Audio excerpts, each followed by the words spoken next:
नमस्कार, मैं डॉक्टर गोविंद शरण शर्मा, राजकीय महाविद्यालय टोडा भीम। विद्यार्थियों, हम सुदामा चरित्र के विषय में पढ़ रहे थे, उसकी व्याख्याओं का अध्ययन कर रहे थे। आज उसी प्रसंग में हम आगे का, यहाँ पर सुबुद्धि जो कि सुदामा जी की पत्नी है, वो किस प्रकार से कहती है, महादानी जिनके हितु है हरि जद कुल चंद, ते दारिद संताप ते रहे न कोई रहे न क्यों निर्द्वंद।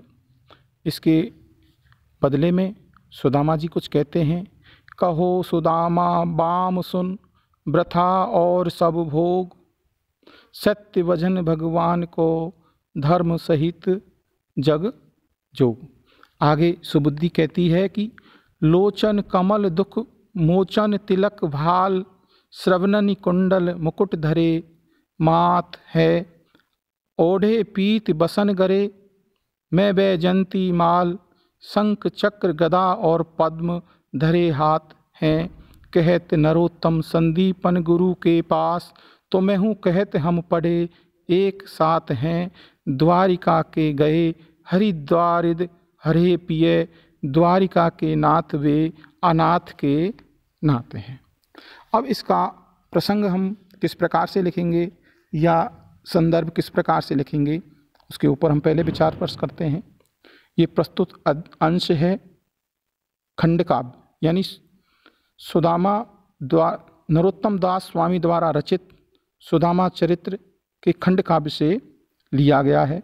इसमें सुबुद्धि कृष्ण के गुणों का वर्णन करती है और सुदामा जी से भगवान के भजन के बारे में कहती है।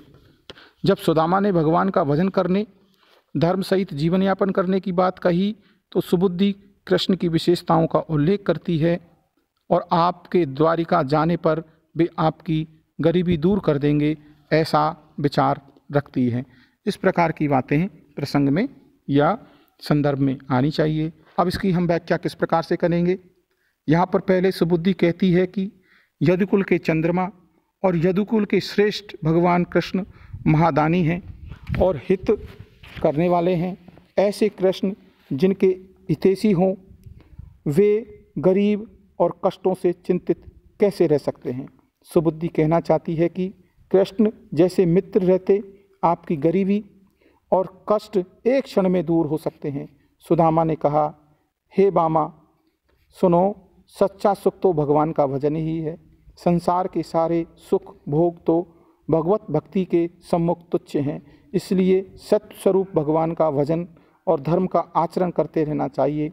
सुदामा का कहना है कि गरीबी कष्ट आदि के बारे में न सोचकर धर्म का पालन और भगवान का भजन करना चाहिए।